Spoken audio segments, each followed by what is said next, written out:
members are present. Alderperson Catnaw is appearing by phone. Tim, do you need everyone's name stated? I have everything. You have it? Okay. Agenda item number 2 then is review and discuss 2019 departmental budget requests with the focus on reviewing the protective services budgets. Okay, I guess, what do you want to start with? Does it matter? Do you have any general budget statement or anything like that? No, just walk through the highlights of your budget request. And then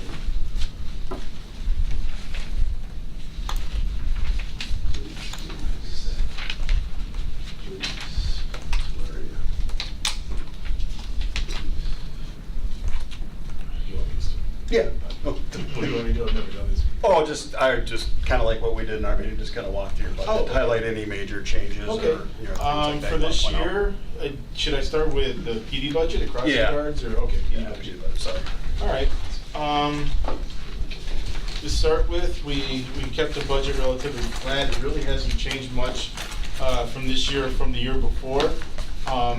Salaries and wages and benefits, those were set by you guys, so can't really go over those. But operating expenditures, we've had just small increases in a couple areas, just because of increases in copying costs. For one, would be an increase. Just going down the line of any that we've increased, we increased our photography budget, but no, we didn't. Computers we increased by $500 just because of the increase in some of the things that we've been buying and using, such as the thumb drives and computer supplies. Range supplies went up this year only because we have reached the service life of the patrol rifles that are in the cars. So what we have to do is we're buying new rifles to replace the rifles that are in the vehicles with new rifles, and then we're going to service the existing rifles and issue those to detectives. But then the patrol officers all have new rifles in the squads. We bought 3 in the existing budget, and we're going to buy 3 with the next budget. Next increase down the line that I've seen is subscriptions and memberships. Nowadays, with everybody being a member of one association or another for professional reasons, we decided to increase that $300. It covers the canines, whether it were the drug enforcement groups or chiefs of police groups. Communications, all the rest of these are flat, and clothing allowance had to go up, and that's contractual. The reason the clothing allowance went up is we increased the amount of money for boots with the officers for what we would pay for a pair of boots.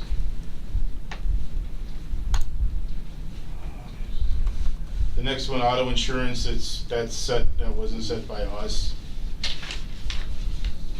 And just city hall rent, that's a calculation I do, and basically it's all the costs to maintain city hall. That includes janitorial, maintenance, utilities, Do you do that by insurance. square footage, or? Yeah, and then basically I come up with an estimated budget, and then I allocate it based on square footage, and then charge that to the departments.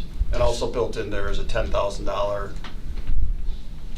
improvement fund that we build that in there and then accumulate that, so then when we have projects like we want to be the emergency generator, we're able to fund that out of that fund. So You also see workman's compensation or workers' compensation across the budgets. Our mod factor unfortunately went up this last year, which internally we're having some discussion around the need for us to re-engage our safety group and to consider ways to address some issues related to safety that of course have a material effect on our financials with workman's compensation. And is that due to more workman's comp claims? Right. yeah, our mod factor, basically what they do is the state or the board, whatever the workers' compensation board, sets the rates by category. And then based on your individual experience, you come up with a mod factor. So they calculate your premium, and then they apply that mod factor. And ours for 2019 increased to 1.08 from 0.95. And then in 2017, it was 0.85. So when you look at that, so if you have a workers' compensation, you only have to pay 85% with the 0.85 mod factor. Ours is now above 1, so we're paying more than what the premium based on our experience. So over that 2-year period, that's costing us an additional annually $87,000 just by that experience mod factor going up. So that's something we have to work on to hopefully bring that down, because obviously that's a direct cost savings. The state's premiums had gone down this year, so we were, on the one hand, pretty happy about the allocation of premium having a little bit of relief, and then when we got our mod factor, it was like, man, you know, it's across the board, it's a lot of cash. Anyone have any questions about a specific line item? Did you get through everything, Chief? Yeah, unless you want me to keep going with the replacement fund and some of the things that we're asking for in there. Sure, if you feel comfortable. Absolutely.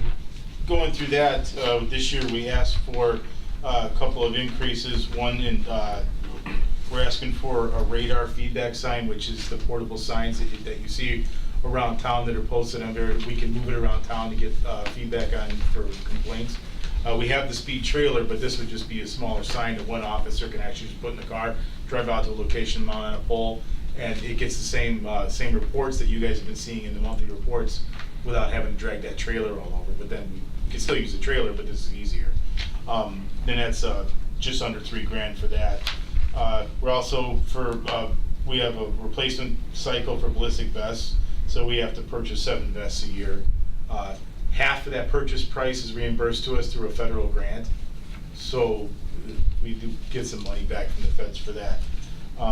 We're also, squad equipment is the purchasing cost of installation. We have 2 cars that we're currently outfitting, and they're roughly $10,000 a piece for the equipment that goes into the cars, the radios, the cages, the seats, all the specialized police equipment.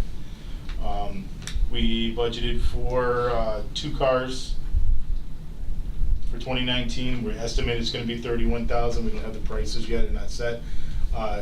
Just as a warning, the next budget down the road in 2020, the cars are going to be quite a bit more, we hear, because the Interceptors are going to become hybrids, and Ford's going to charge more. So, I don't know how I feel about that either.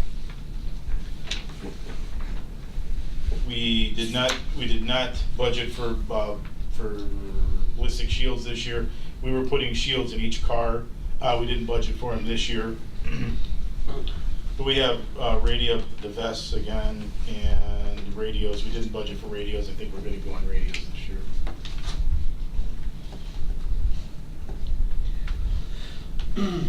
Did the mobile radios, were we able to solve the? Good question. Yes. Through a lot to this guy right here who likes to climb towers and work on equipment. A lot of credit goes to this guy who spent a lot of time 300 some feet in the air working on things. But we have seen a dramatic improvement with our radios. We're downstairs now in the basement here, in other buildings in town, and in the areas where we were experiencing some problems with radio reception, dramatically better. All the officers are very happy that we were able to solve that. It was thanks to you guys for getting us, being able to do that. But yes, we did solve that problem. We're very happy.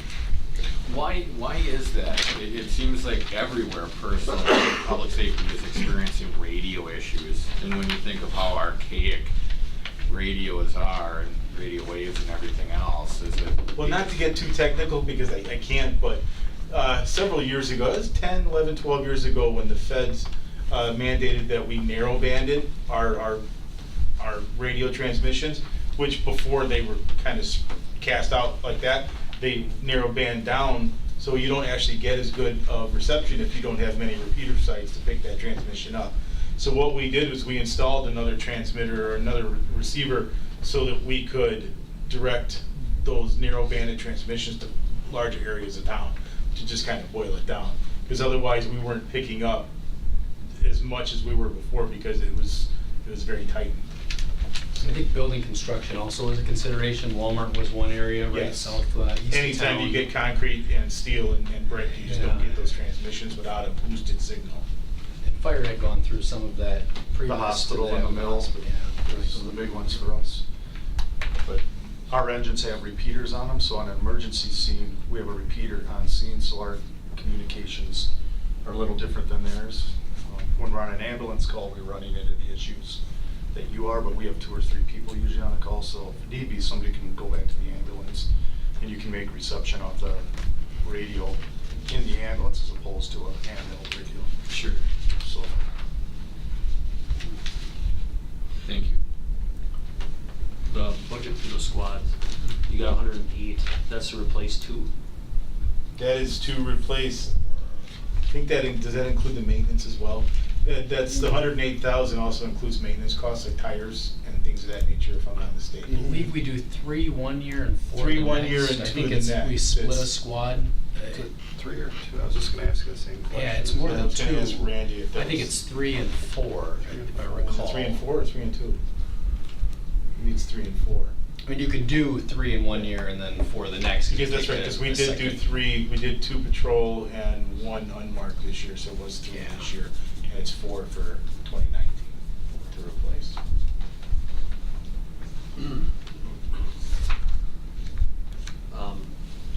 I guess my question is there, you know, since the city council had made the motion to increase the municipal fines on drug paraphernalia, is there a need for any additional officers?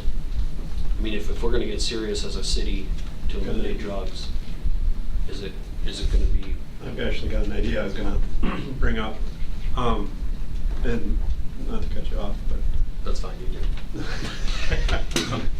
instead of another officer or officers, back in the day, we used to do something called drug interdiction, where they would post overtime shifts, where then they would do concentrated patrol for basically traffic, consent searches, and those type of things for that. And I was gonna ask, what does, you know, a guy or 2 roughly cost to do a 4-hour shift like that? Yeah, what's the time and a half for yeah, 2 guys? $45 an hour times 4.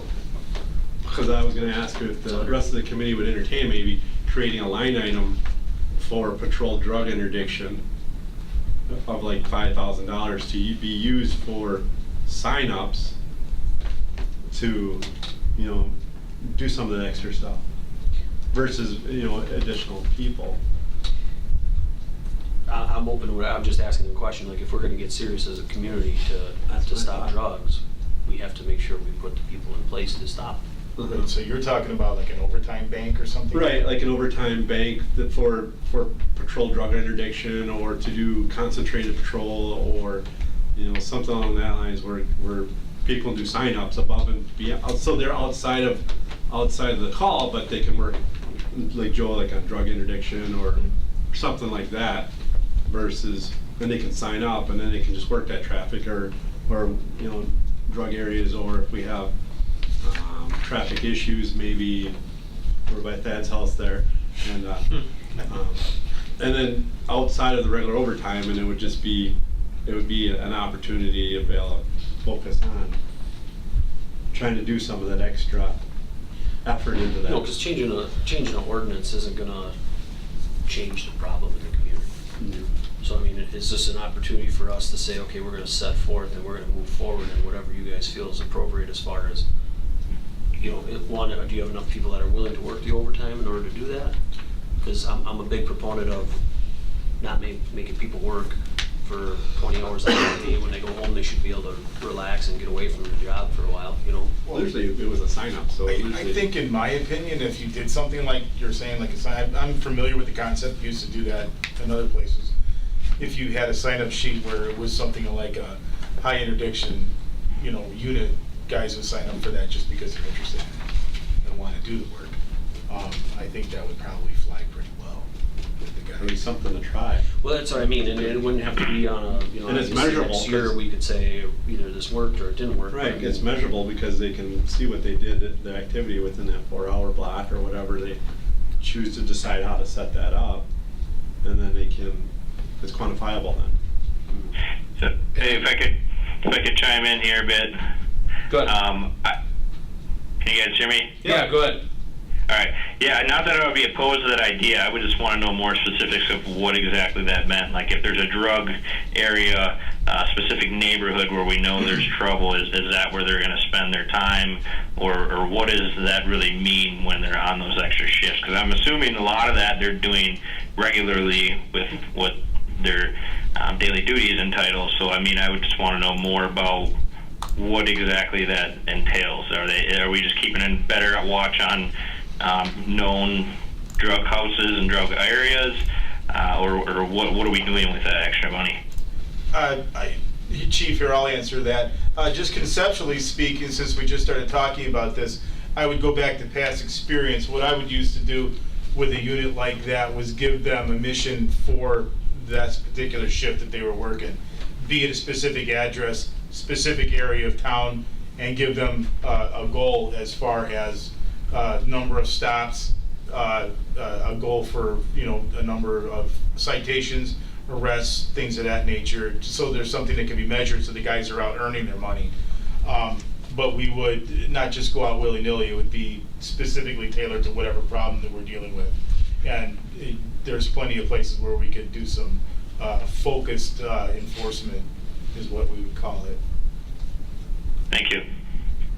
If I may, just a couple of thoughts, maybe if we were to look at the overtime budget, some of this stuff is kind of spitballed in terms of what might come at the department over the course of the year. So I think there could be an opportunity to carve out some of those dollars that are within the overtime budget as it is, potentially for a pilot on this. I would like to do something above and beyond. Okay, so I guess I'll finish my thoughts. Yep. That would just be something to offer in terms of thoughts on that piece. But the second component to that would be the drug task force and what value are we receiving out of the Central Wisconsin Drug Task Force involvement, and might there be a way to tap into additional resources there, or through the county? We're all taxpayers of the county sheriff's department, and frankly, I posed a question to the candidates and said, as a taxpayer, it pays a substantial amount of the sheriff's department wages. What could we potentially partner on in this regard that would achieve benefit? Because we know the issues there's no boundaries to this activity, right? They're not just operating within the city or just operating in Nakusa or what have you. So I would say that, you know, I'd like to see a bit more of a collaborative approach. If we're going to apply additional resources, we're obviously squeezing the balloon across political boundaries oftentimes, especially when you see the activity move to a Nakusa and you watch the police reports and where activity is occurring. You know, I think I'm all for the idea and exploring this, especially if it has a meaningful impact. I just don't know if you can throw dollars at something and expect a positive result, especially when there's so much more with treatment and much more activity that goes into it than just slapping handcuffs on people. But that would be just a couple of thoughts that come to mind when we raise this issue or question. And I would agree with that. I mean, if we're going to talk about more law enforcement and finding these problems and locking them up, I feel like we should also explore how to treat them and stop them from relapsing and coming back on the same issue. Otherwise, we can throw $5,000 at it every year, but if the people aren't getting better and improving, I mean, we're just trying to lock up a problem, and I don't think most of the time that works. Not that I'm against it at all, but I think if we're going to go that route, we should look at other avenues to add to it as well.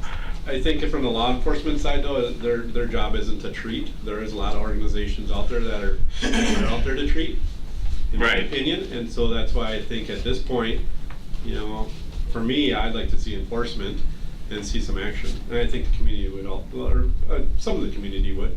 You want to respond to that, Chief? Yeah, just want to speak, not sure how aware some of you guys are of some of the programs we have, but along with the enforcement end, we do have a treatment component to the police department in Detective Borchart's position, the legacy grant position. Currently, she's funded through the legacy grant, and she is a temporary detective position where she is out and she is setting up these programs for the treatment and the counseling and things like that nature. And she's been very effective in her position.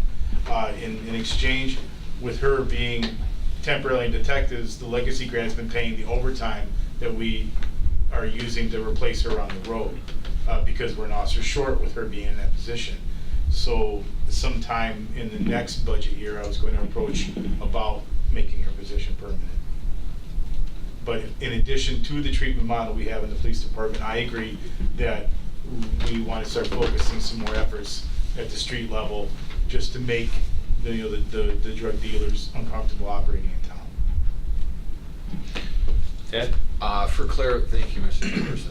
For clarification with this, because one of the things that I guess, as far as any departments go, public service, especially law enforcement, I've always been laissez-faire with. But what you're speaking about, Mr. Blazer, is kind of allocating resources, whether it's $5,000 or whatever the dollar amount is, in a sense of not increasing staff levels. Correct. Overtime would technically be considered increasing staff levels because you're trying to maintain or whatever. These would be, this would be an option for a completely separate type of a, whether it's a 4-hour shift or whatever type of a shift,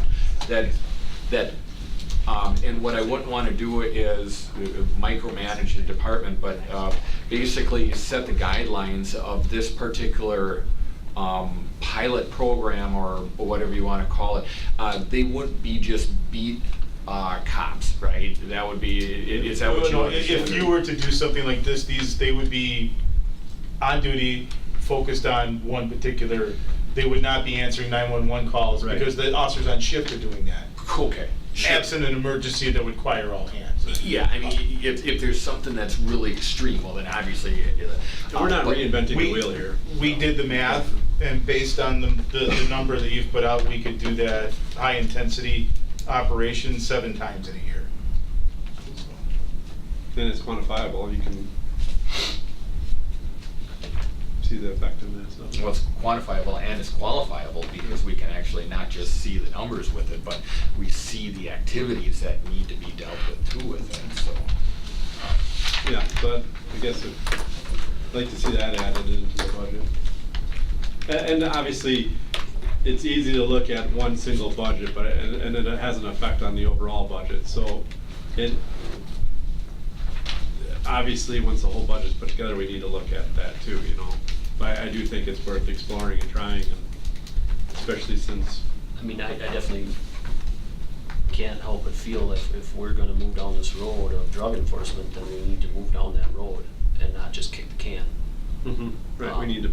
You know, a little bit of ordinance increase, but to go back to Mr. Kavanaugh's point is, you know, specific, speared, you know, point-driven events that make headlines is the easiest way to get public support.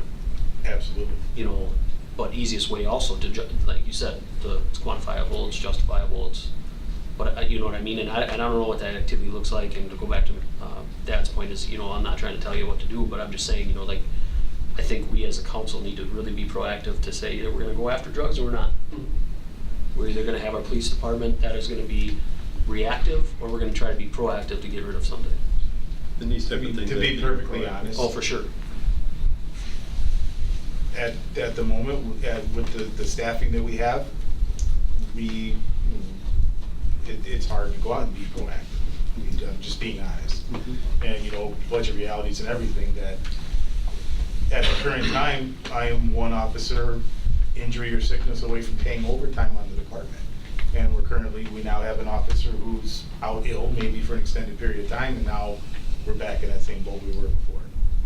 So, and I was hoping that wouldn't happen. But additional personnel, of course, everybody wants them. How you pay for them is another matter, but if I had additional officers, of course, you could do other things. But at the moment, we do what we can with what we have. That's kind of my question is, would it be appropriate, additional officer-wise, or appropriate to go into a program, you know, like you're talking, you know, what is a small step, or what is a step we can do to move the needle in the right direction? Well, you both have very good points. Additional officers on the department give us the ability to do other things on a day-to-day basis. And your idea, Mr. Blazer, is also good to give us those opportunities to focus enforcement with a flood of guys on an overtime detail. So you have a good group of people who can go out and actually do the high-intensity work that some of these properties require, that you can't do with a couple extra guys on patrol. So you have them, they have their mission, they're there, that's their job that night, is to focus on that problem. So two good ideas. I guess, explained that way, it almost seems like the idea of a, appointed group is better, or is there, I mean, And I'm not, As a chief, I mean, with- where I've come from in the past, we had those officers, where we had a dedicated drug and gang unit that went out, and that's what they did every day. But we had more resources, of course.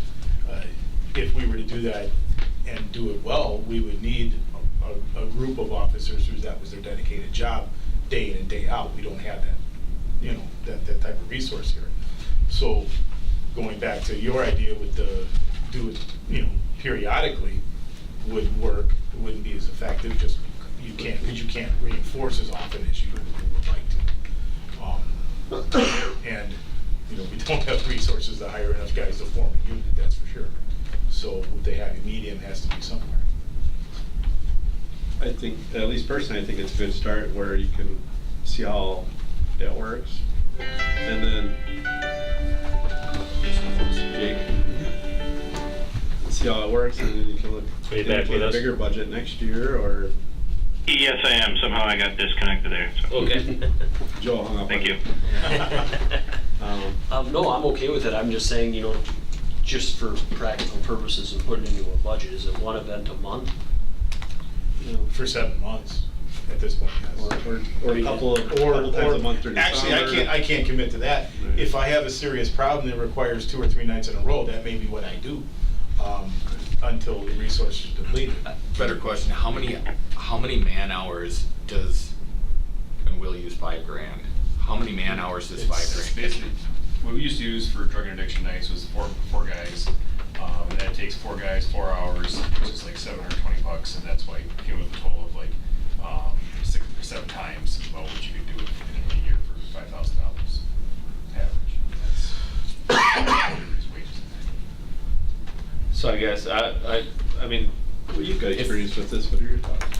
well, I would just say that if we're gonna give them our support to budget a line item for this, that they would just administer as they see fit. We wouldn't Oh, yeah. want to designate a number of patrols or anything, Right. but committing to a line item like this, I think, is a good thing for sure, especially for drug issues right now. So Or you can even, I hate to label just drugs, like, Jake brought up, there could be other issues, there traffic And that's, problems. I'd be more comfortable with utilizing this group to problem-oriented policing, Yeah, there basically you what go. it would be. Is that we have a serious problem, maybe not just drugs, but something else, that we would be able to focus some enforcement on something like that. Neighborhood People's- complaints and. People selling pumpkins, that'd be a really good one. that's in the past. Let's not judge that. So, but I'd like to, it's one thing I'd like to see in the budget. And then my only other question is, and it's always a hot button issue it seems lately, is that, and we have not started budgeting or started looking at creating a fund, but body cameras. The liability issues that are associated with law enforcement. And we haven't even looked at, there isn't anything budgeted yet or started in a budget to start addressing that. Maybe we need to do that or start going down the road on that. Would that be an equipment? It would I was be- just gonna say, we sought a grant for it last year. I know it's the top of your priority list. It has been at the top of my list, actually. The capital to do it, I think, I support it. I mean, I think from a liability standpoint, it makes a lot of sense. It's just a matter of what are we cutting within either the existing budget or somewhere else to. Yeah, afford that unfortunately, we initiative. didn't qualify for the grant that we're talking about because we weren't a large enough purchase. They were looking to fund agencies that were wanting to purchase 100 cameras or more, and that just wasn't us. Which we had talked about doing a multi-jurisdictional buy on that, where we all pool together. I mean, I think if the region had them, all the better. Cause how many cameras would our department need roughly? We had, I wish I had brought the forms or known you were gonna bring it up. We had talked in the past that we were going to have a camera for each squad, for the officers, like we do with the shotguns and the raid, is one for each, and every guy on the raid, the SWAT team would also have their own body I camera. didn't even think about SWAT team. So I wanted every guy on the team to have his own camera, just for the liability reasons. No. And do you remember off the top of your head how many cameras that was, I Brian? want to say it was like 19 or 21. That gave us like 1 or 2 extra in case we were down. Yes, and we actually had asked for a quote from Baycom, and this was last year when we first started talking about that, and the quote from Baycom was just under 40 grand For 20 cameras? for the cameras and a dedicated server and the software and thing of the licensing and all that. It was just under 40. It could be more now because the quote was last year. So, What's the lifespan on those? well, good question. The hardware would last, in my experience, the cameras, in my experience in my old department, were several years old and we hadn't experienced any problems with them. So I would say in the 5-year range, because we had them less than 5 years by the time that I had left and they were still working. We were looking at the Panasonic cameras that actually talk to the cameras that we have in the car, so that we would have the car cameras and the body cameras would be synced. And the technology's there. We already have, some of the Panasonic software. But if we go with the Panasonic system, then they link up with the car cameras and we have twice as much. So does it make sense to buy cameras as one big clump, or do you buy a few at a time, or do you buy a clump and appreciate them all to replace ones that go bad, or? Well, we would also, as part of that purchase, we would also, there's a warranty that lasts, is it a 3-year warranty on the cameras? I think it's a 3-year warranty that's a replacement 1-for-1 if it breaks. And then you can also, for the older cameras, you could purchase a maintenance agreement where, you can send them back on an RFD, and they would fix them or replace them for whatever fee it would be, kind of like Taser does. I think whether it's this budget year or a coming budget year, for $8,000 a year is what it would be if they have a 5-year lifespan. That's definitely an investment I think we should explore. So do you wait 5 years to buy cameras, or do you buy them now and then appreciate? What's your thoughts, Jake? Yeah, I would say you buy them whenever we can. I know we're talking about a budget situation here that we have to fit it in, but whenever, whether it be this year, the coming year, I think that's something we should be cognizant of thinking down the road. We would buy them and then go with the depreciation of however many that would be a year. But yeah, I think it'd be a great investment. With the initial purchase. Yeah, it's just getting over the initial purchase. You get over the initial purchase, and then it would be like any other replacement, whether it be vests, radios, body armor, stuff like that. You budget for a certain number of replacements, whether you have to or not, and just have a smaller budget that's meant for the maintenance of the cameras. Right. So do you get a better price buying more of them, or? Yes. Okay. I didn't know if it'd be worthwhile to buy a couple every year, or. Of course, they're like anything else. The more you buy, the cheaper they are per unit. I think the real expense is in that back end of the server. Remember your quote when we were talking about it? I mean, just having that infrastructure, I think, set up so when wherever they're syncing or wherever The initial outlay would be a lot less if we didn't buy the server for the cameras.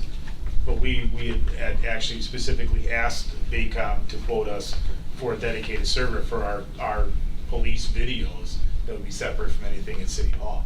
So would that come out of the computer fund, or would that be is there money there, or budget there, or?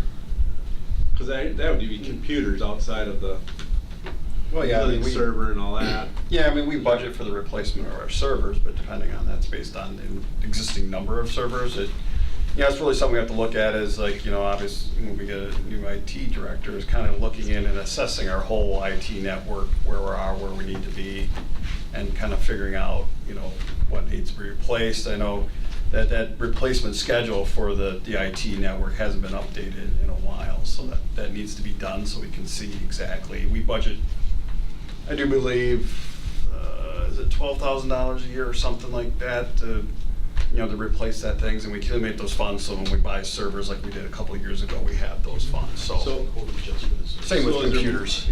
say, is there money there to buy the server and the computer back end up sitting there?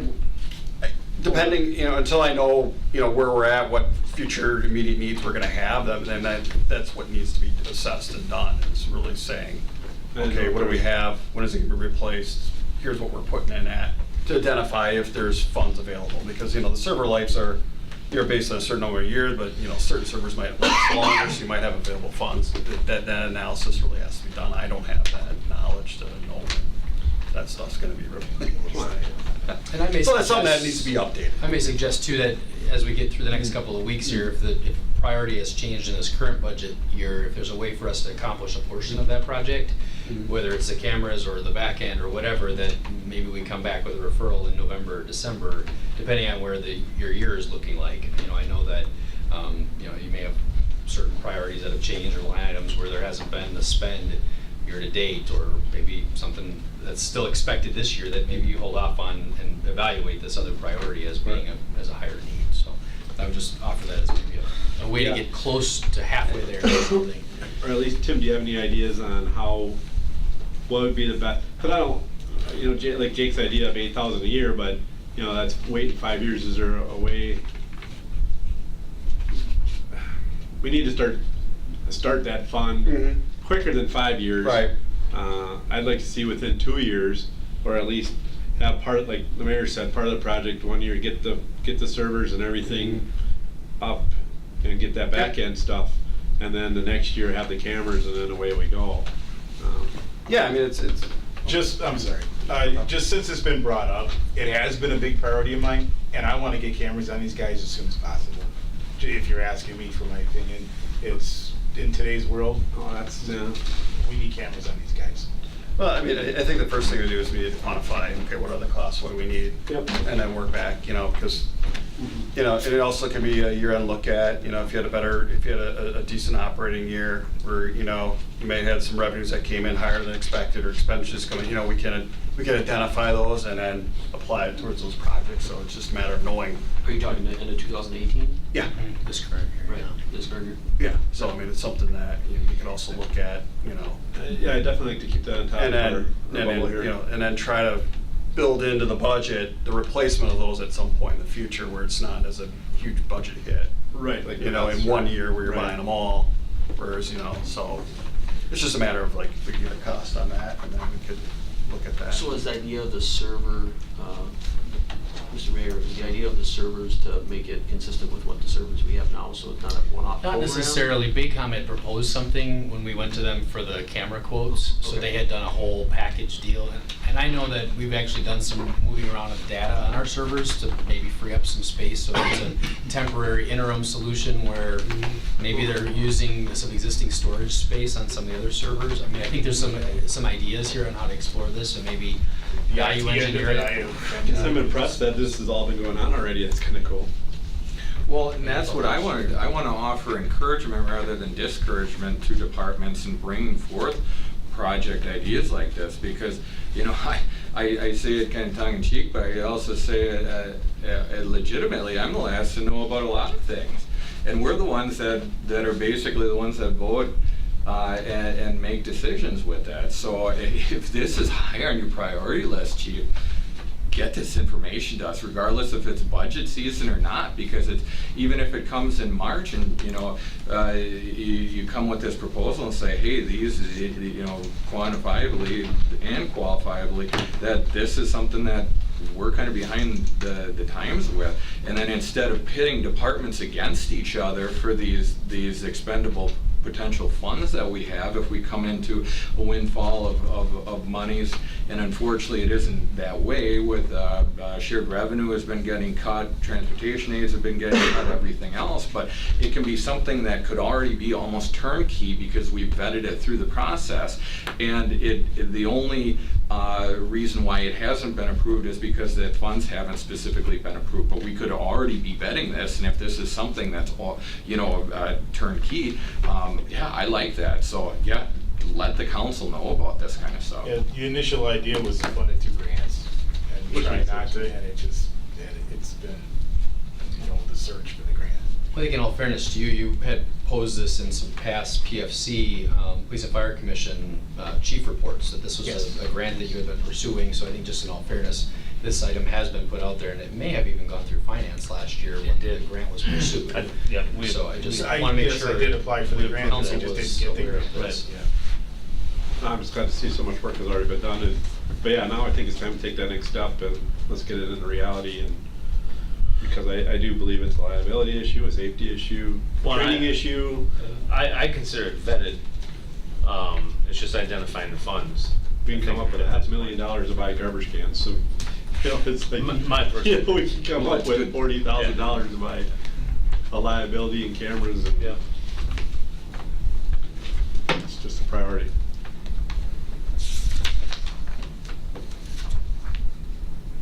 Anything else for the chief of the LT? I guess fire's next then? Thank you, gentlemen.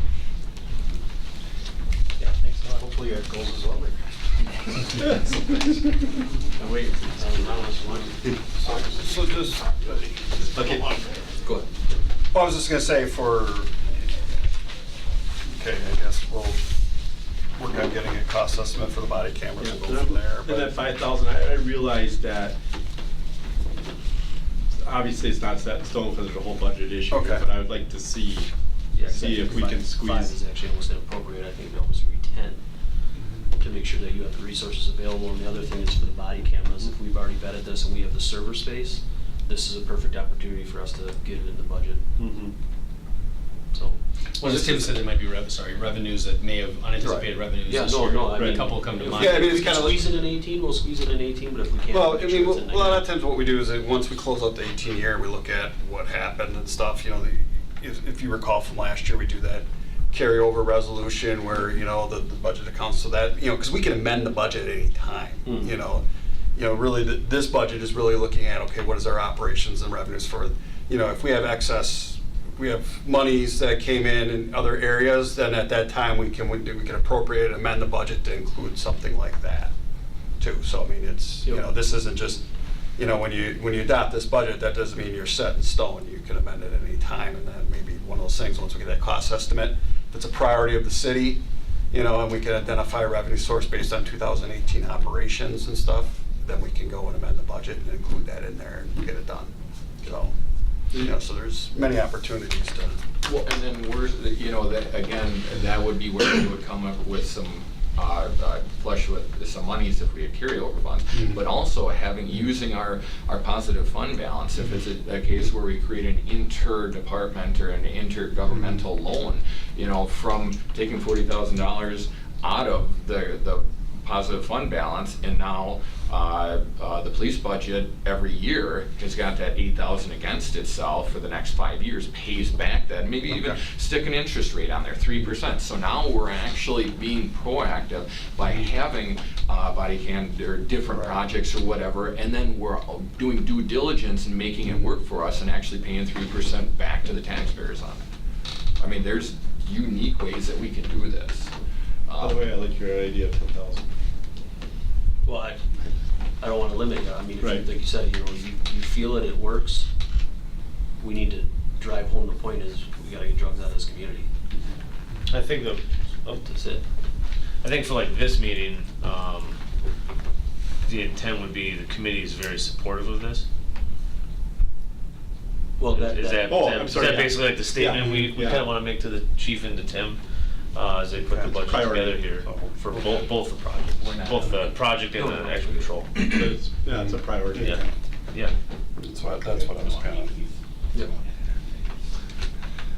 But it's hard. Yeah, I've It is hard because we're looking at one slice of the pie, and every slice of the pie is Right. it's all priority. So obviously you gotta look at the whole pie. But, I mean, but it's a Yeah, that's the difficult part, when you Right. discuss the departmental budget, it's a priority for that Right, right. department, but then, once you get the big picture, now it's the priority for the city, right. you know, and that's the, Yep, the balancing. act. Right.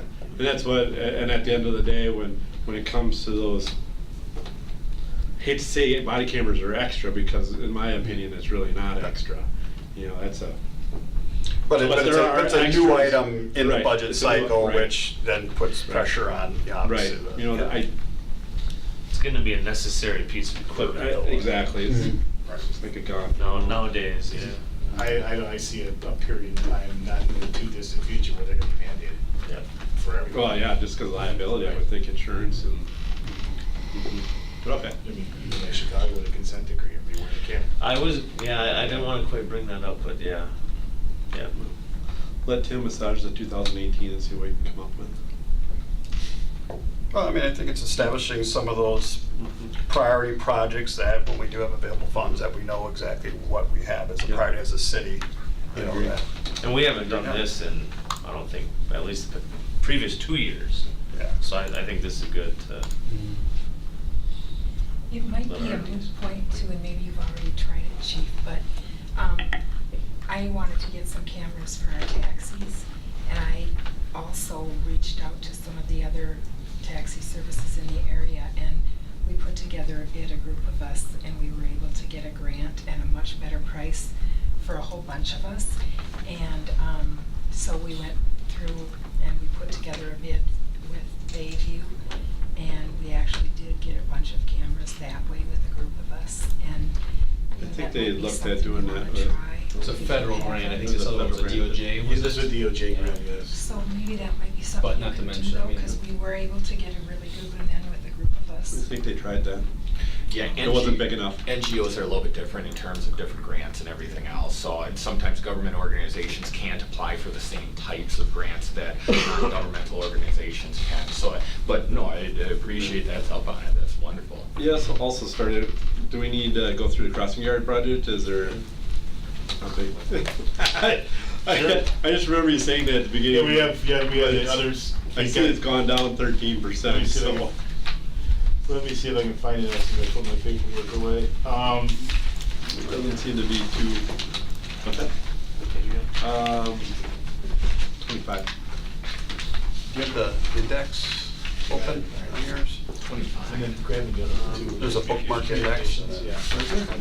Okay, I got crossing guards The now. bottom of the paper, of the document, 25. Yeah, I'm on like 78. Yeah. or whatever. But yeah, look at the Looking at- page on on here, or on the index system. What's he looking at?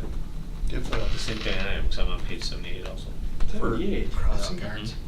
Oh, so it's No, under just for the community police development. budget, his department. Yeah. Right, but the crossing guards is a different departmental budget, so. Oh, yeah, so it's back to 25, yeah. Does the Okay. bookmark should open up automatically, and then just, it's alphabetical and just hit on crossing Let's see if guards? we got bookmark. Might be worth, I'm trying to get this. Where's the school bookmark? district to take it over. Wait, don't they open up automatically? Yeah. No, mine just goes department summary, department budget. The PDF, yeah, there should be.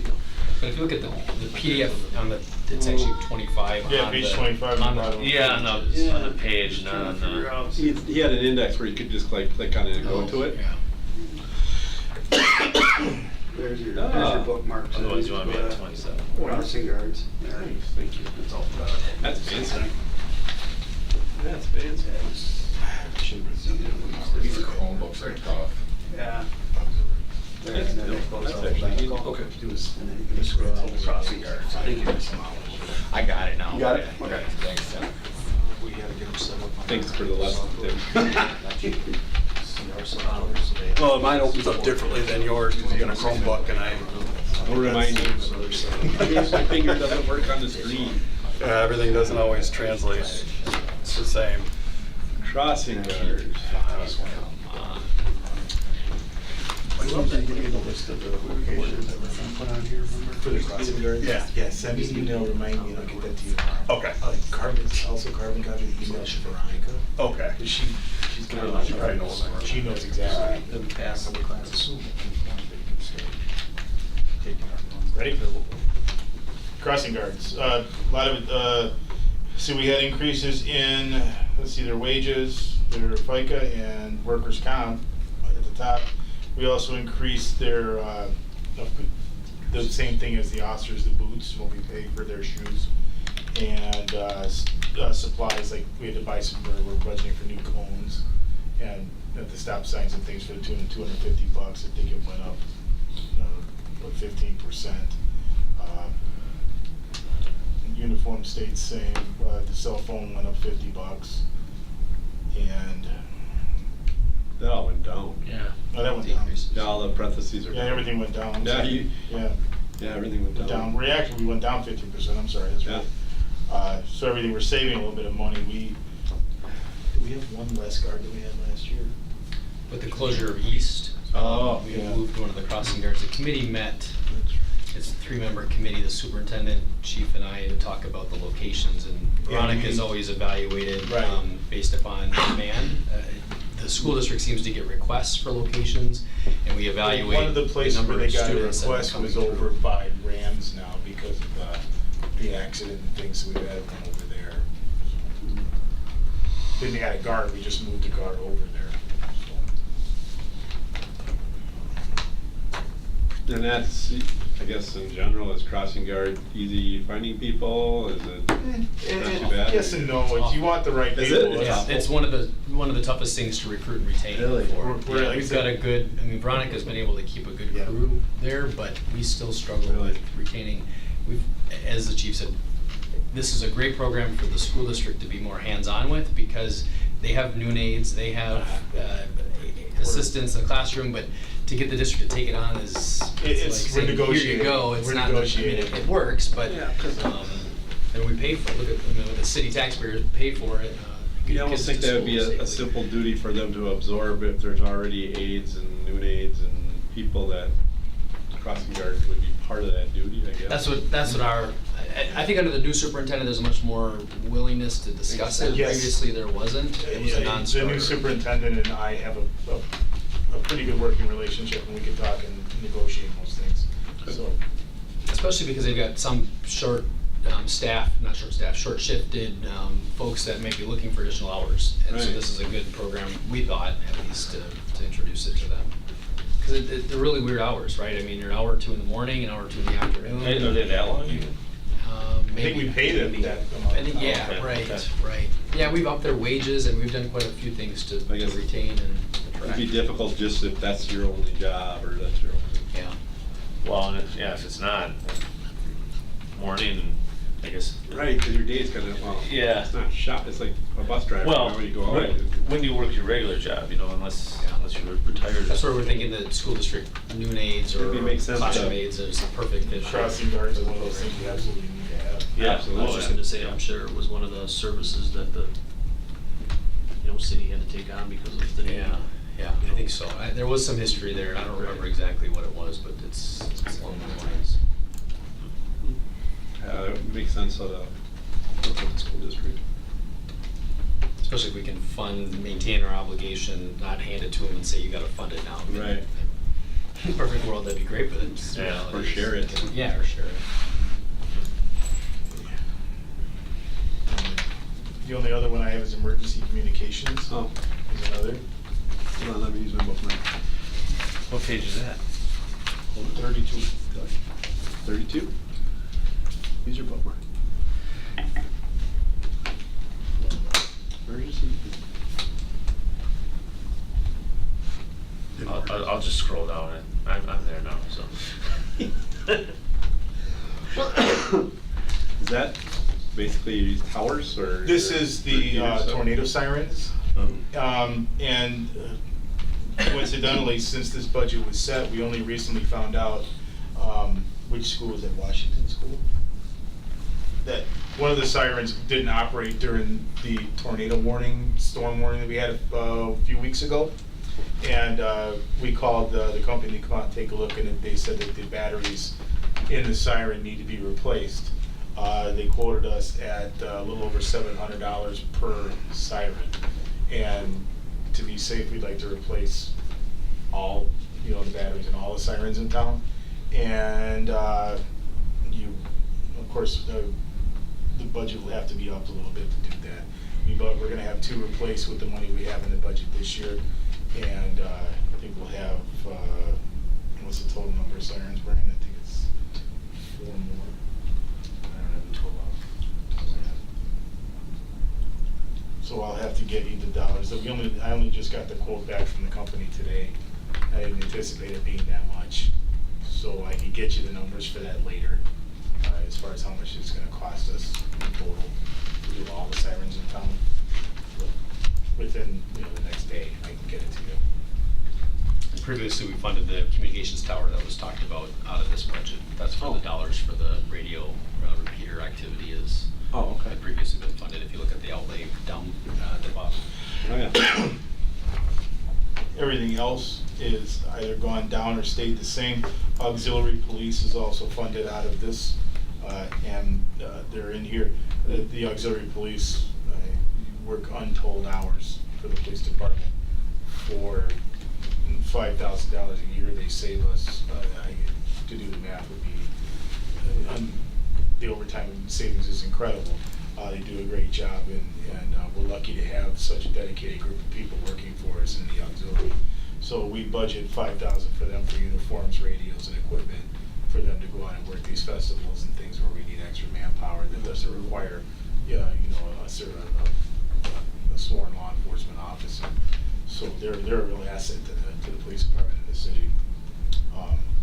So we kept that budget the same. It seems to be working for us each year as far as this $5 grand.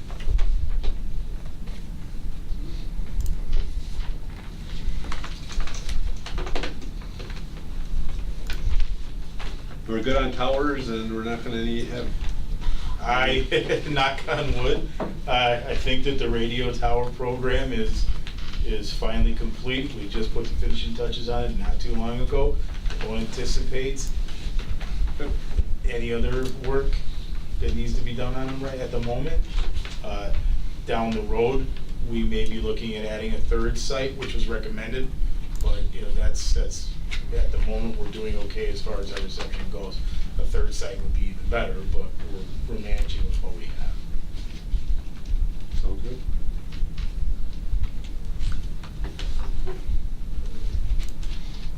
I don't have anything I further. want to make sure that's all known before I get Chief Young going here. Okay, well, thank you, John. Thanks. Thanks, guys. Thanks, guys. Thank you. And I'll get you those numbers for the Tornado Center by Yeah. tomorrow. Let Tim know and. We're meeting next week. Okay. Yeah. Thank you. All right, thank you. Have a good night. All right. Fire department. Oh yeah, I'll see you at 7:30. See you guys.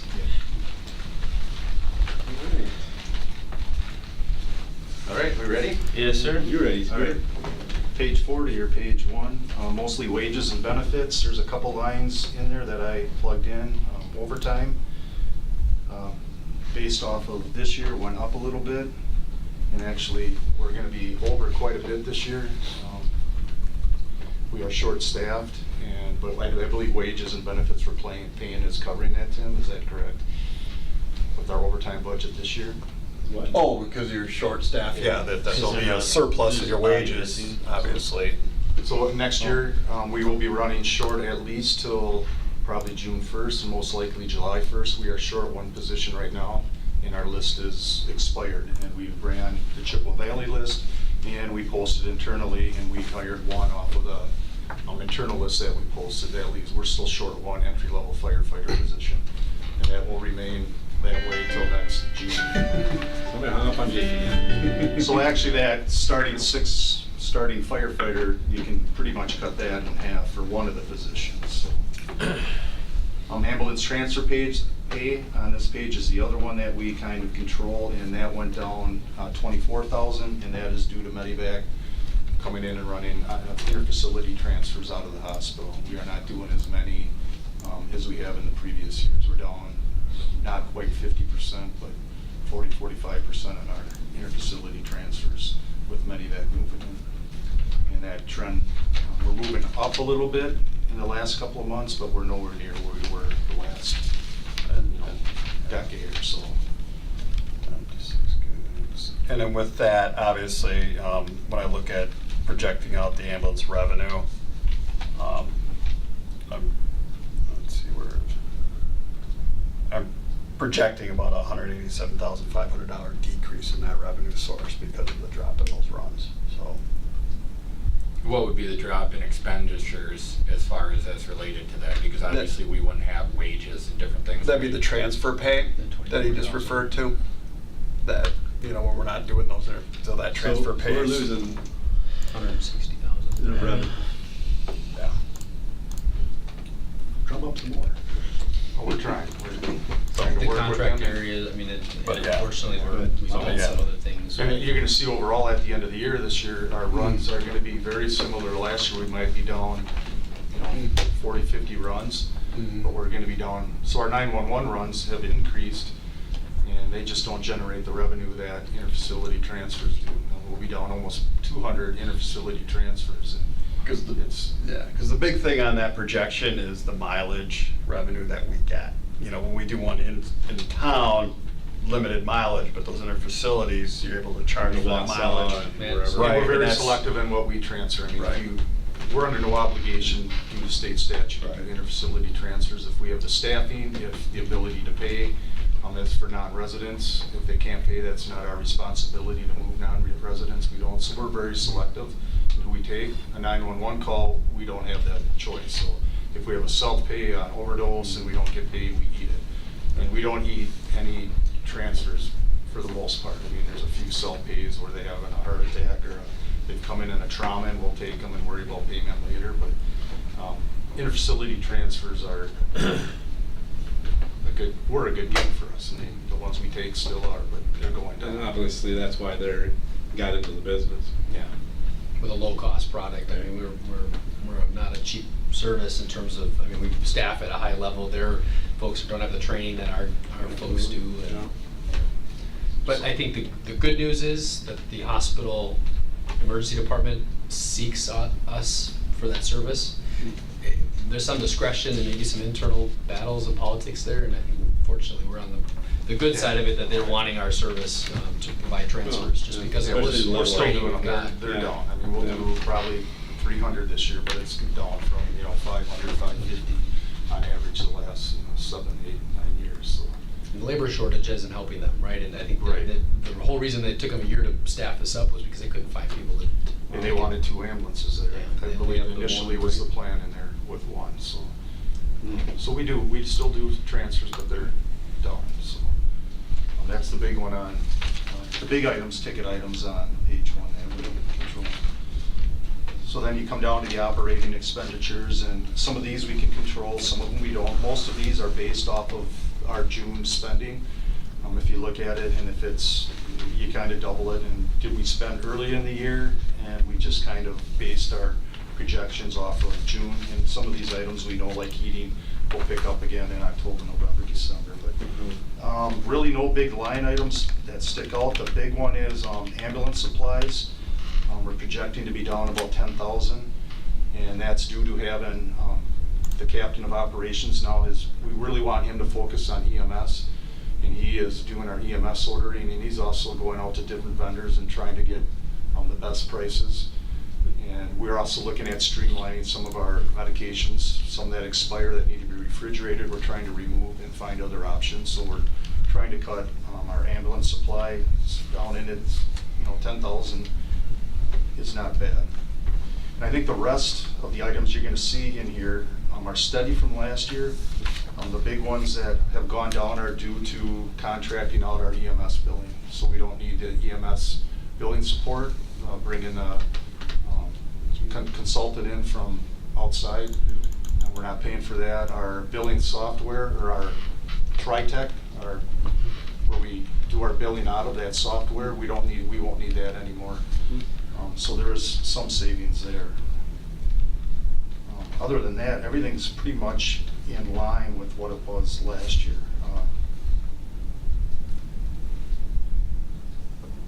Any questions on any line items in there? I guess, do we kind of actually have to show the new EMS billing company as an expenditure, despite the fact that it's only a percentage of what we recoup as revenue? Would we still have to think of an expenditure associated with that? Well, we're not paying them, from what I understand, correct? They're 4.5% of what they the gross collect. Yeah, take. so.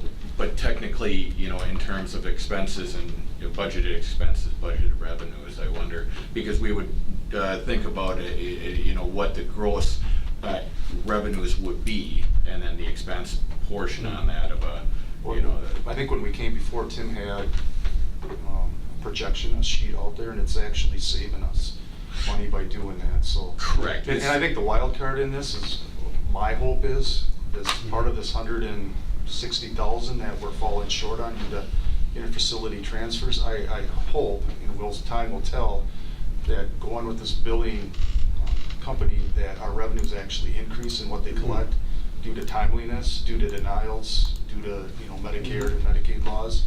I'm hoping that offsets some of the transfers we're losing by using them. We don't know that. I was gonna ask, but yeah, there's no way to You quantify can't, we that won't yet, know 'cause it's for- still unknown, yeah. But I would expect I would that too. we're gonna collect at a better rate than Well, what we. yeah, I absolutely agree with you. So I know- that hopefully offsets some of what the Yeah. revenue we've lost in interfacility transfers. How much, I don't know. I mean, it'd be, in essence, I don't know if it's a false analogy or a strong analogy, but it'd be like having an accountant do my taxes versus having an ironworker do my taxes, I mean, let's take some professionals who, that's what they do every day, day in, day out, know the people at Medicare, know the people at the different insurance companies that have the right phone numbers instead of dialing 4 or 5 times, getting frustrated and everything else. So there's no question in my mind that we're gonna generate revenue or pull in more money as far as an expenditure versus revenue side with that. What is that percentage? I don't know. But I agree with you, it's gonna be a positive decision. Yeah, I think when we get a couple period of experience with it, you'll be able to look at the trends and be able to feel that out as far as, net, whether you run the data for, average amount collected per run, and then we can look back and see, and I think we'll be able to maybe flush out and get a better idea of really what additional revenue that generated. Maybe not to the dollar, but we'll get a sense of where we're at with that. To answer the question though, in terms of the actual expense, the same would go for our collections agency, their LifeQuest that we send our collections to, right? We're not recognizing that in our operating budget, but you recognize that in the fund, the revenue, the ambulance revenue fund. To the question of where are we gonna segregate the cost to provide that service, Yeah. right? That was your question. Yeah. Like, where's the 4.5% recognized, and that would be in the special revenue fund for ambulance, right? Right, it's a matter, you can net it against your revenue, or you can break it out, show gross revenues and budget expenditure. You can do it either way. It's the preference of, it doesn't matter to me. If you want that broken out, we can certainly do that. Otherwise, we'd see it when we do the full budget document, it'll be in the front section. Well, right now it's netted in, it's just net I'm saying it's revenue. we're not seeing in the departmental budget though, it's in the, you'd see Well, it, the ambulance revenue? yeah, Yeah, in the front section of yeah, the the full revenue, budget the document. revenue side, yeah, the net revenues and that. This is just the departmental expenditures, but, Right. we can obviously, break that out where we could show, the revenue. You can do it a couple different ways. You could net it against the revenue. You could have the gross revenue with a contra account, contra revenue showing what we're paying, or you could budget the gross revenue here and the expenditure down here, however you want to do it. If you want to see that information, we can certainly. At least internally, so that we can, Yeah. Yeah, we'll know. understand, Yeah. so we can obviously, trend it. Okay. All right, on the next page, we have, our overtime, and this is at best, I guess, basing on what it was last year and what you're projecting, next year. I did bump it up a little bit, knowing that we're not gonna be able to fill that open fire position until at least June, probably July, before they start. Not having full staffing at the entry level really prevents us from saving overtime that we know is coming. We don't have that flexibility to do the crew transfers. You just don't, and we haven't had that pretty much since May, where we can move individuals from crew to crew when we can forecast the need for overtime due to FMLA, due to injuries or illnesses. We haven't been able to do that, so we've been backfilling those shifts. Just a quick question. Why would we not post it until June 1st? I was gonna ask the same thing, why do we wait? What's the delay? We have no list, so we use. Oh, you gotta wait for the ambulance? So now it's Chippewa Valley's list last year, we have nobody left off that list, that's why we ran an internal job posting. And we had 3 applicants, only 1 was qualified. But the other 2 will be paramedics next May. So if we have an opening then, and they pass their paramedic license at that point, we could probably jump on them before the Chippewa Valley list comes So what we're gonna do, and they were encouraged to apply, Chippewa Valley begins their hiring process in January, and it's like a 5-month process. They'll run their written testing, their CPAT testing, and we are given that list come late May, and then they have to go before PFC for interviews, and then we get the list for PFC. So you're looking at mid-June to late June before we get the list from PFC. So we have nobody to hire right now. And This is aside from the budget question type of thing, but why is that? Why are we seeing, and we're not the only community that's experiencing a shortfall in terms of applicants, or even, you know, with law enforcement too, right? I mean, it used to be you'd have 60, 70, 80 people applying for the job, and now Hundreds. even Yeah. more, For yeah. one position, yeah. PD had 7 this last time, the chief told us, I think, a couple months ago. I think here, it's what is it? I think it's I somewhat thought a it was function of 8. labor shortage, I really do. Yeah. And I think you look at the labor force participation rate, what's the rate of people working in Wisconsin? It's low, unfortunately, so there's a gap there. I think it's getting folks into the workforce.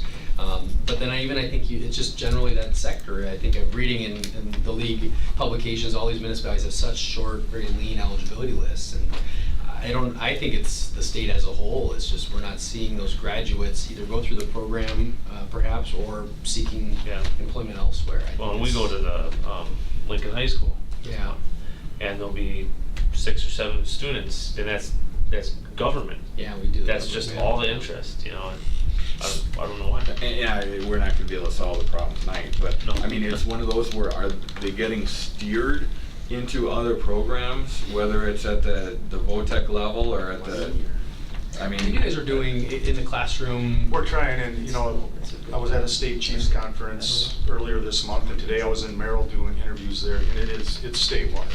You wouldn't think cities in the Fox Valley would have issues. It's the same issues we are facing. Merrill's even worse than we are in Anago. They're really struggling. But one department on the Fox Valley, they were kind of trying to get sporting teams like the hockey team or the football team over, and you know, if you could lure a couple kids and show them this is a great profession, and so there are different avenues of trying to promote ourselves and educate, you know, the students over at Lincoln is, you know, we got to start exploring that and try to get the interest in there. But the other thing we do is the paramedic ride-alongs over from Midstate, and we take fire intern students. And when they ride along with us and they have a great experience, they tend to want to, you know, be employed with us. So we have 2 fire interns right now that are riding with us, and they both, their goal now is to be on the Wisconsin Rapids Fire Department. So we're trying to build those relations and connections, and I think we're making steps, but it's going to be tough. Junior year. cadet programs or?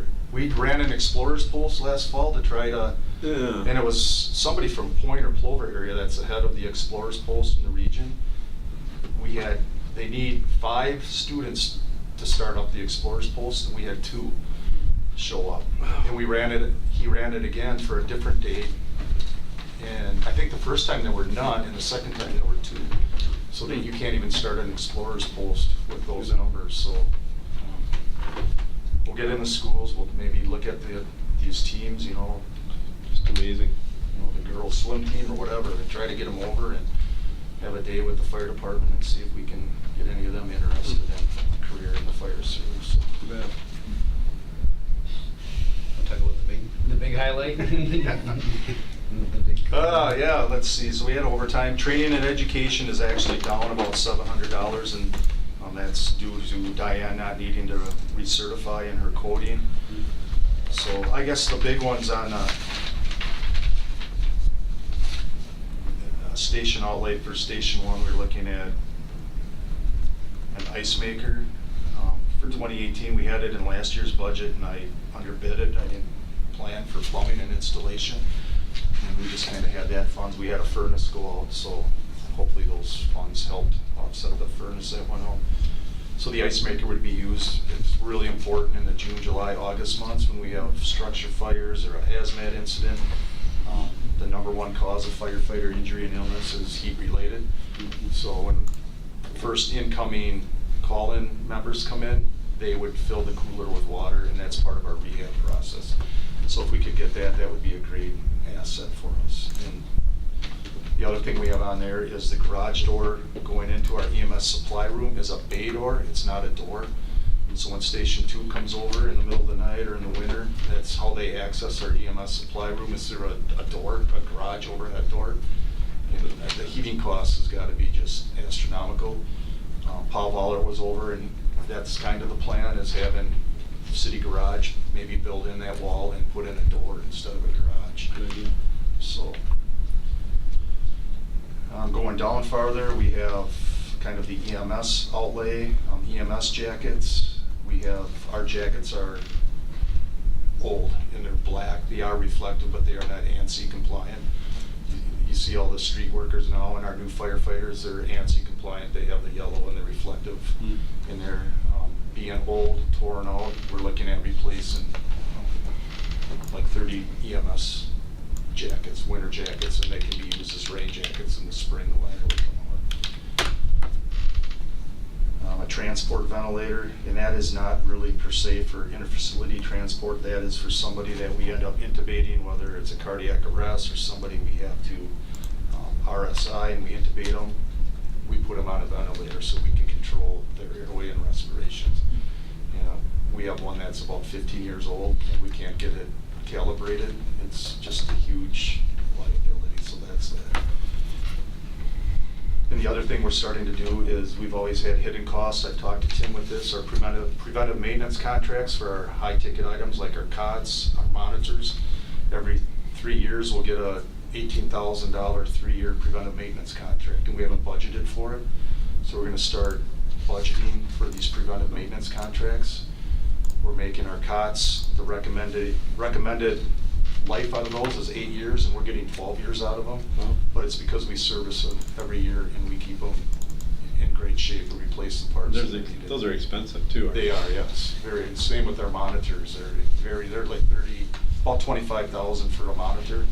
So we have, and they have to be preventive maintenance every year to calibrate them and make sure everything is accurate on them. Mm-hmm. And that's a cost every 3 years. It's a hidden cost that we haven't been budgeting for. So And you're gonna start budgeting it? we're gonna, That's this good. year's, what do we have in there, Tim? 16,200, and that's for a 3-year contract. And then we talked about cutting it into a third after that, so we don't have that $16,000 bang, that we haven't anticipated. So Makes sense to spread it out, cause it's gonna, at the end of 3 years, you're gonna have it anyway, so. yeah, so it's for our monitors, and eventually our Yeah. cots for next year will be in there. So, Good idea. and fire vehicles, so that's the big one. We have a replacement engine as a request for next year, $720,000. I have a bid which is approximately $700,000 for an engine that we were looking at. And then it's another approximately $20,000 for a generator on it.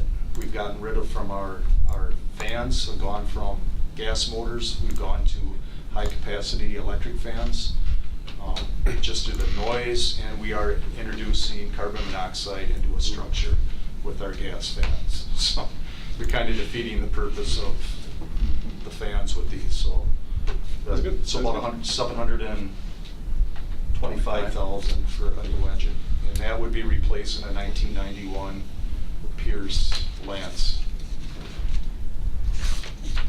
And just to say on the fire truck, 725, we currently have about $484,000 in the replacement fund to purchase that, so the balance would probably be added on to the next year's debt issue to fill that. I think it's a 1993, it's a 1993 So Pierce. probably it's hard to do with fire trucks. Do you depreciate them out where you try to hopefully? Because obviously you've got money in that account. Right, yeah. Why don't we have the full amount there, or close to the full amount? Just because with the amount that was going into the fund and stuff like that, it was years ago as it was established, but it was just, cost prohibitive from a budget standpoint to fund every piece of replacement of that equipment. And so basically we just tried to establish a schedule that we would fund. I mean, this would be the first time that we would actually have, all the other vehicles have been funded out of this. It's just that when you get to those big ticket items, it's hard to accumulate that many funds without, so. That's I why guess it's there's a lot of money tied up, I guess, but.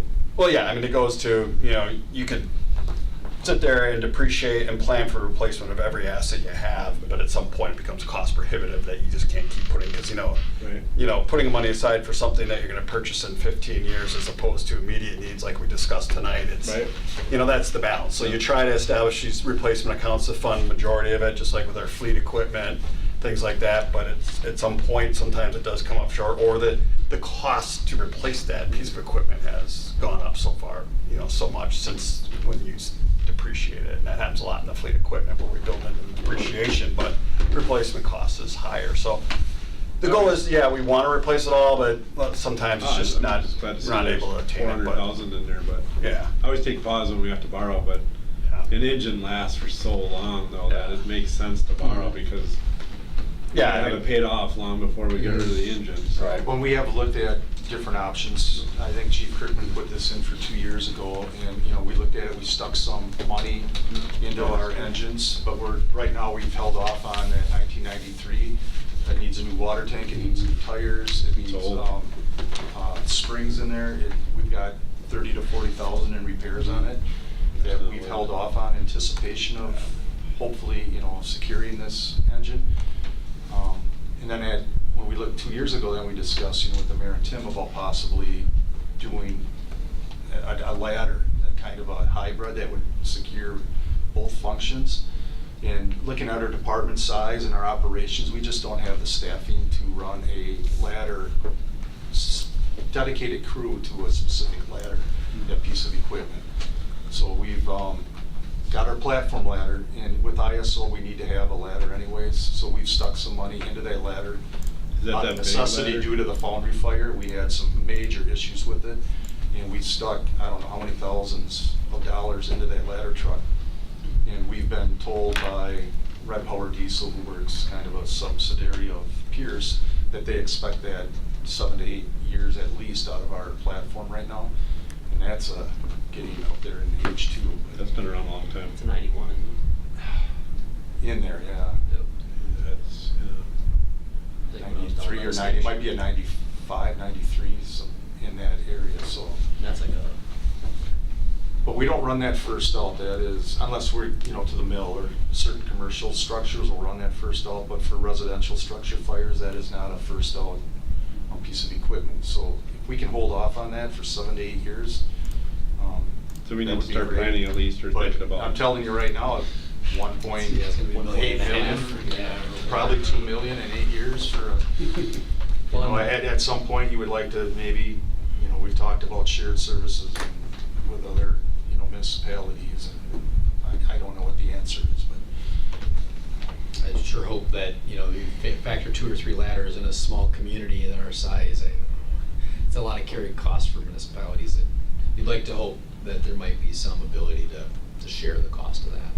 What is there, 3 or 4 ladders? Right in here, Grand Rapids and us have one, and then Rudolph would have one, but. Buren didn't purchase or report. No, Buren and Fort don't know. The other goal is, we've discussed this before, I think I had it in our monthly report, is our ISO rating. We do need to have that piece of equipment.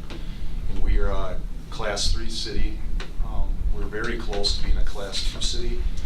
And, that's one of my goals before I retire, is to look at where we can bump that number up above an 80 to be a Class 2 city, where hopefully we can give an offset to insurance rates to was gonna say that's an residential insurance and rate, commercial correct? buildings. So- So that's gonna be a goal, that's something we're gonna be analyzing, starting next year, and where can we make the improvements to become a Class 2 city, so.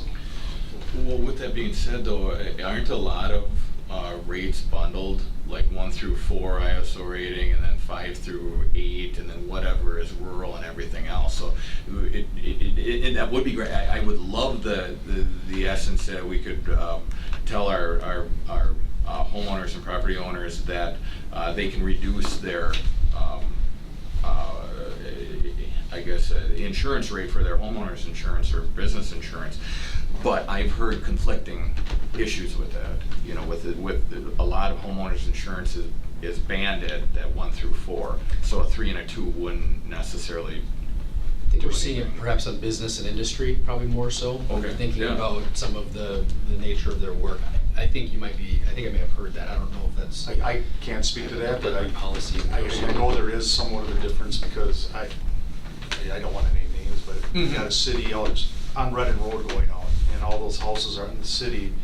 And the last one, the homeowner out there, their rentals is actually in the city, but the insurance company had her with a different fire department. And Sure. her insurance between that house and the ones that were in the city was like $200 a year dollar difference. It's real money. Yeah, because like an 8 So- versus a 9. But I don't know what the rate was of what the fire department they had is a jurisdictional fire department on there, so Mhm. you gotta run it down. Same thing with the Ridges, they actually were listed outside the city for years. Really? And actually the Ridges, the clubhouse itself and the restaurant is in the city, so. I think a rate from a 3 to 2 would have some cost savings, how much, I don't know. No, that would be great to advertise, you know, to our businesses as well as homeowners, so. Kind of in the future, maybe people look. We definitely make it a pitch, and when we're talking with prospective folks, because that's real money if they were to do their operating analysis. I mean, a lot of them look at capital for construction, but your operating is just as important, especially Mhm. if that separates us from another business park in our local region Yeah, too, it- right? I mean, big- there are big 2 money. other business parks that are outside of our jurisdiction that are higher, much higher ISO ratings than what ours is, so. Yeah, if everything else is equal. Right, yeah, exactly. What is your next truck that you're looking at replacing and when? That What is it ladder? on the next? Is that what it is? Ladder? There isn't any. No, other? there's no, it's just an engine. But the next one? After. It would be the ladder, and that'll probably, we'll try to put that off as long as we can, as long as it's functional. I'll be, 7, 8 years, a lot of us will be gone from the fire department, but that's something that needs to be on your radar. Is, Lily Point just got a ladder similar to what we have. They haven't changed much, but it was almost just under 2 million, so.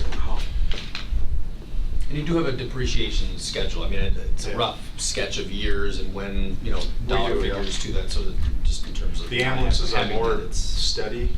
Right. and, They have to go, the engines, depending on the shape and the wear and tear on them, but we can push them off and as long as we can, but this one we're replacing is, I have the report here, the rust, there's rust everywhere on it. I was gonna ask, so We'd be sticking a lot of money Did you tell that, or? trying to bring it up to where we need it to operate. Yeah, I would think, yeah, that's what I was gonna ask, do it there. Do you get trade-in, or is there? There should be on that, I don't, Oh, I didn't know if that was part of that. no, that won't be a trade-in, they Or don't they want it. sell it It'll for- go on Wisconsin surplus. And then somebody will. Yeah. A municipality will pick it up, another smaller Or municipality. maybe somebody that washes houses or barns. Oh, I don't see a municipality using that as an engine, so we'll have some other use probably. And then when when we sell those capital assets, we usually take those proceeds and put it back into the Is that replacement depreciate fund. or that fund? Oh, Yeah, good. yeah. We do that with the fleet, police, and fire, so that, it's there to fund They'll the next see money. purchase. excellent. Trucks, vehicles, everything else, ambulances. Ambulance just got replaced last. So what we have, we just received our ambulance a couple of weeks ago. We were waiting for a radio that was installed today, so hopefully by this weekend or next Monday, that's in service. And we'll be selling our oldest one. Thank God.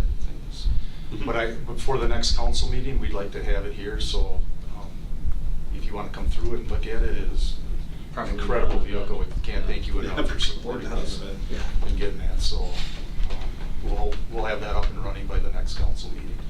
And we'll have it on display here from 5:30 to when council starts, so if you want to take a look at it. Absolutely. Does your vehicle fund come out of Public Works? No.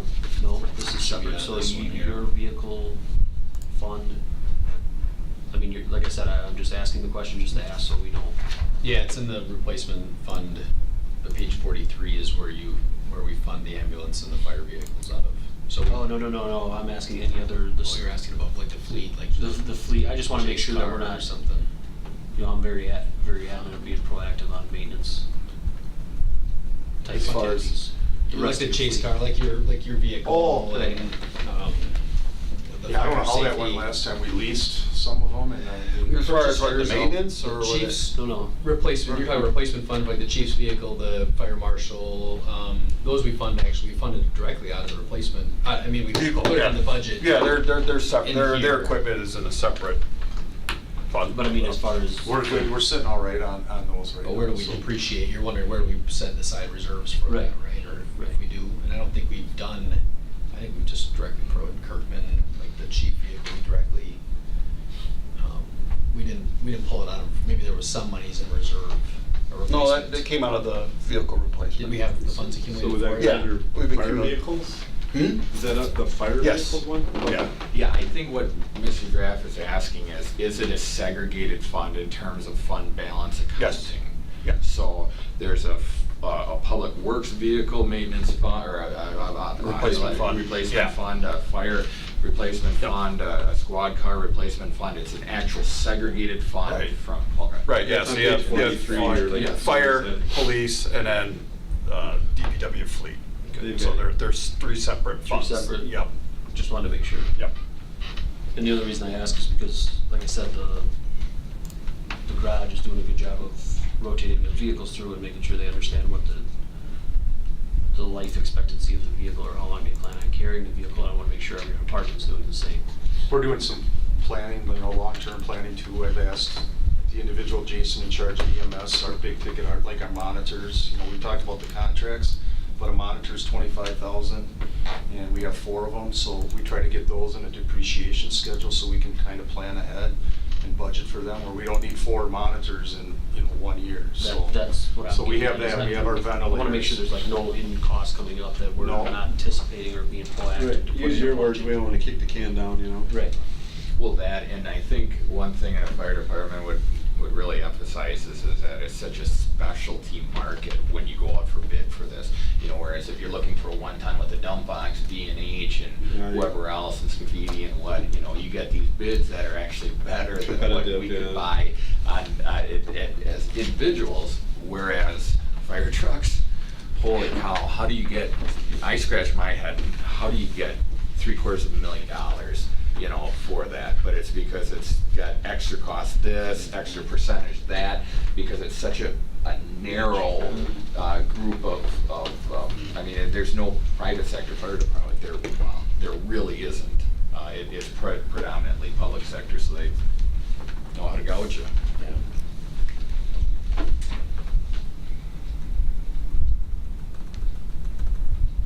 Anything else, Scooter? That's really all I have. Sabakit is the last one we have. What's a Sabbath kit? That is a supplied air system for confined space for the mills. We are going to try to approach the mills and get this paid for, because we're providing a service that we're not required to provide to Versal, to Nine Dragons, to further confined space. They need a rescue team. So when we went to our Scott Air packs that we got on that AFG grant last year, the supplied air system we have for confined space, that's an MSA card. So now we're carrying like 6 to 8 tanks of MSA, and then the harnesses, and we'd really like to just switch everything over to Scott, so you're not in an emergency situation, and the MSA operates a little differently than Scott. So we'd like to get that supplied air system compatible with our Scott air tanks. But ideally, I mean, we're gonna look at some companies and see if they'll at least help kick in to supply that, because we're not required to provide that service, and we're doing it. But I think it is a great service to these, companies also, so. Well, we're doing it because one, it's cost prohibitive for them to go to another vendor. I know we've had that discussion. And what are they gonna do if somebody goes down? They're gonna call 911, and what are we gonna do? We're gonna sit there and watch? I mean, no, we're gonna have to go in, so we're gonna have to react and respond regardless, so we gotta be prepared, so we have it, but, I mean, if you were technical about it, we're not required to provide that. But it's been a need, and I think ERCO's been good. Yep. These businesses have been good about making us whole for the services that we're providing, and we're trying to come up with like a cost for providing, especially because it's out of jurisdiction, right? And, how do the taxpayers feel about us doing work in other jurisdictions where we're not having a contract for it? So I think The big one's beer, and I think, is Right. we're providing confined space, for Nine Dragons, yeah. So I think that was gonna be an approach, we're gonna see if it at least. Some nominal Yeah, amount, yeah. especially if they can help us cover the cost. Because we're not charging for that service, so.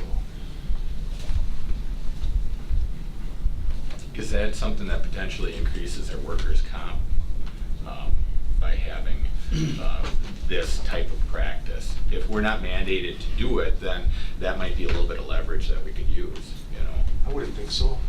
Have we had injury? I mean, No. any situations? Honestly, we're on standby for the rescue team for them, but I can't remember the last time we've had a confined space rescue where we've been on, so, and then much less somebody injured in it, so. No, I don't see that as an exposure to our workers' comp. Okay. Yeah, I think we've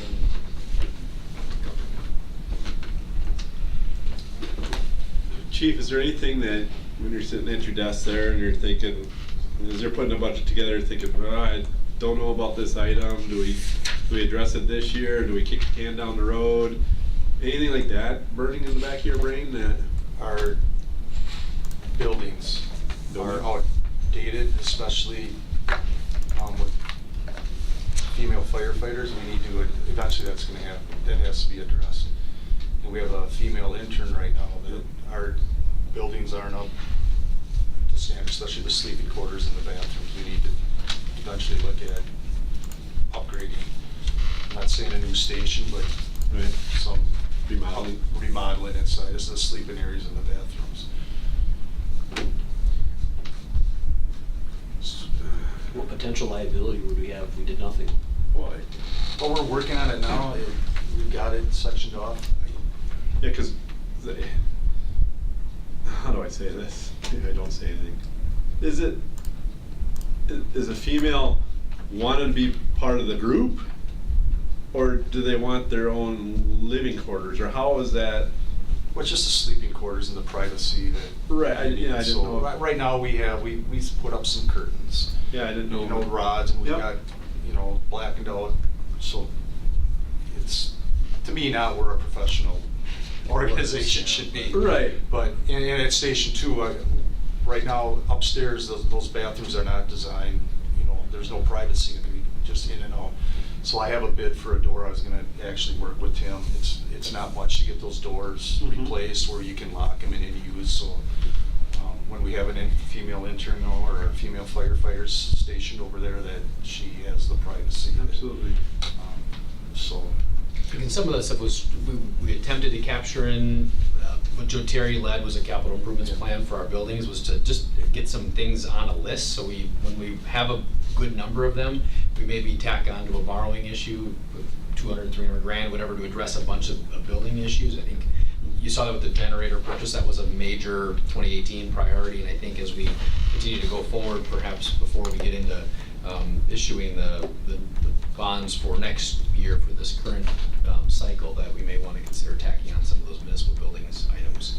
I've been addressing a lot of them that are real pressing and finding funding sources for them, but something like that small, it's probably not, Yeah, I not think a that big would deal, be but.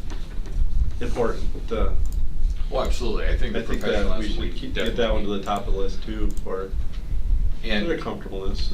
And in preliminarily, instead of hiring a firm to do a space needs study or whatever, we're not the only ones that are dealing with this. Every other department in the state.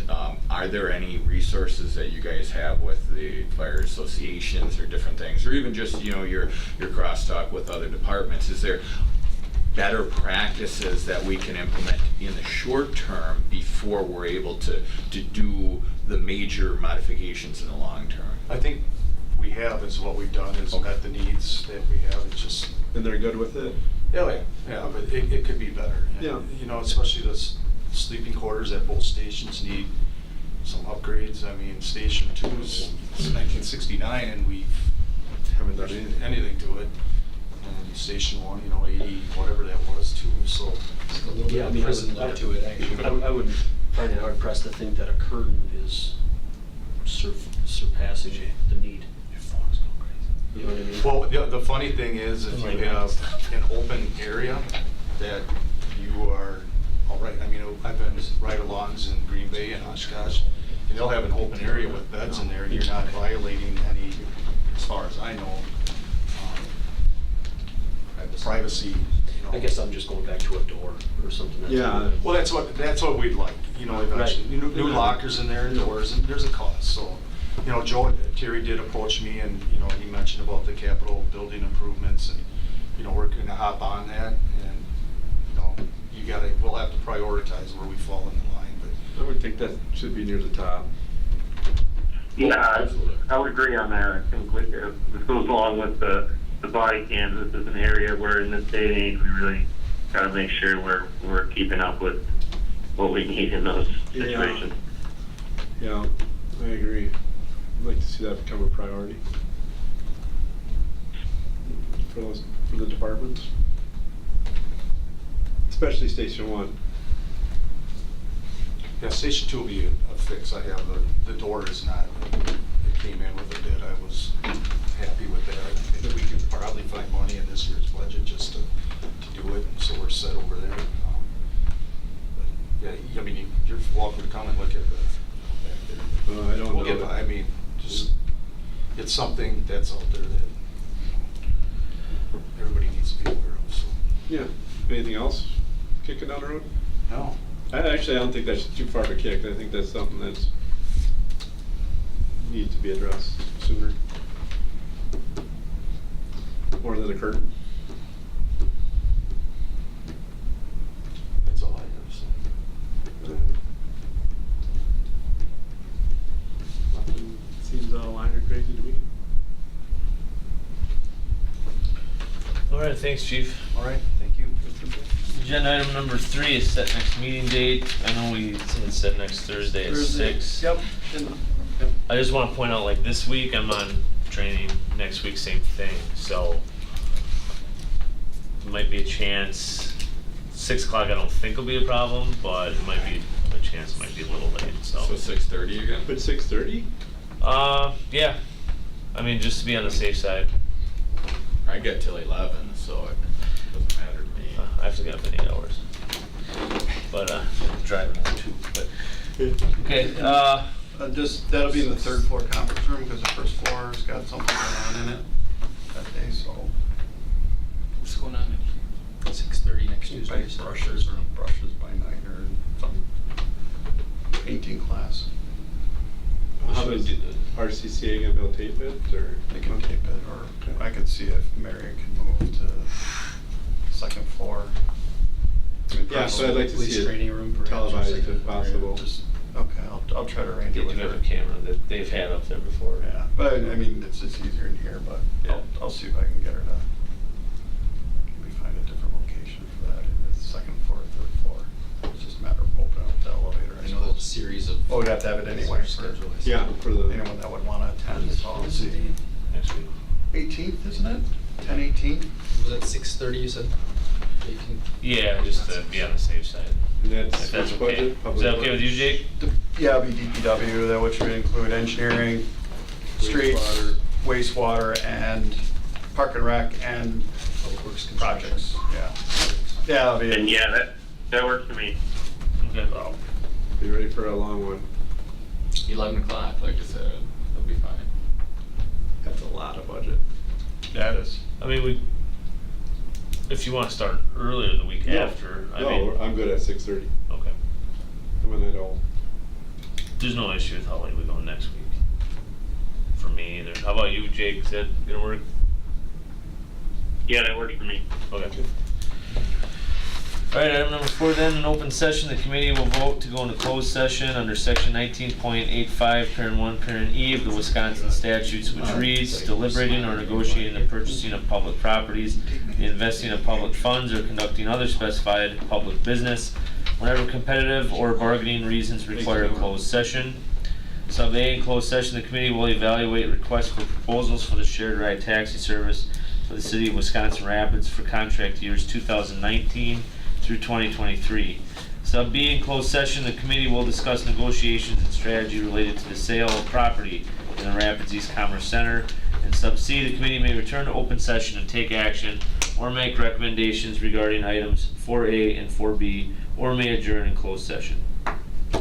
Before we take a vote, can we take a 2-minute break? I think Mr. Graff just went, and I'm gonna take it. Well, we vote to go and close and then take back. Yeah, we can two. take a break in close. I don't see why that should be an issue, huh? I'd almost say it might be easier just to do it now and then vote to go into closed session and go into closed session. I mean, I'm not talking about a long time. I drank a whole bottle of soda, so. And we can move that fee up, and we can do ours after too. It's all us.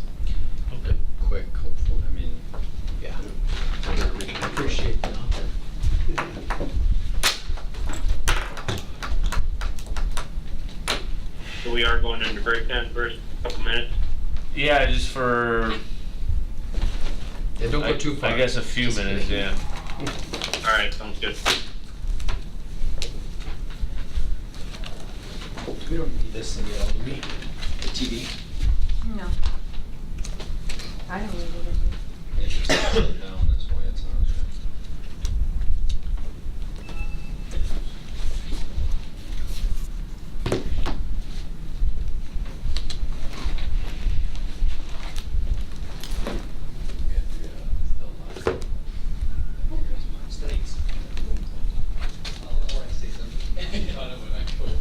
Thanks. Travis just telling us we're still live. So we are. I figured.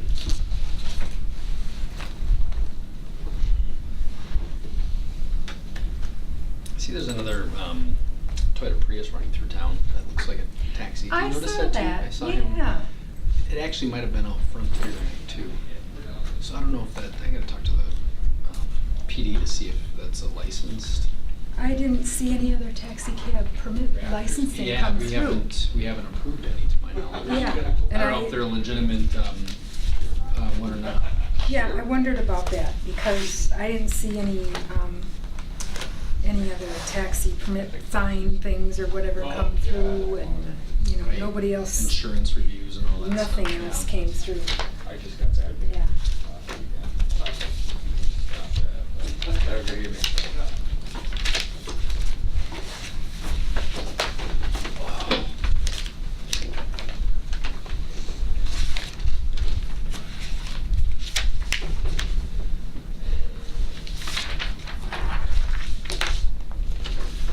Joe, what's the date on that meeting sign-in thing? That's the one that I found underneath that table and I pinned it up on that bulletin board.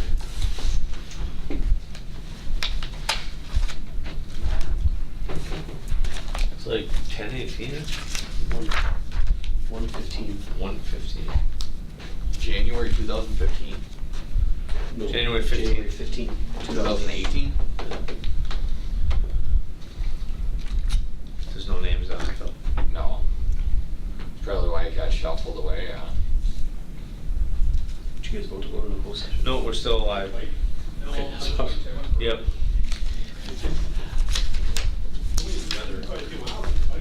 Yeah, not a ton, but a bit. Just mostly back and forth to work. Yeah, here, occasionally around town. Oh, yeah, it's close. Pretty close. Excuse me? Flip flops. They're sliders, this is what they call it in Texas. Okay, I will now entertain a motion to go into closed session since everyone's back here. I'll make a motion to go into closed session under whatever section it is. I'll second. Did you hear that, Jake? Yep. There is a motion and a second to go into closed session. We'll take a roll call vote. You can go first, Mr. Catno. All right. Aye. Aye, and we are in closed session.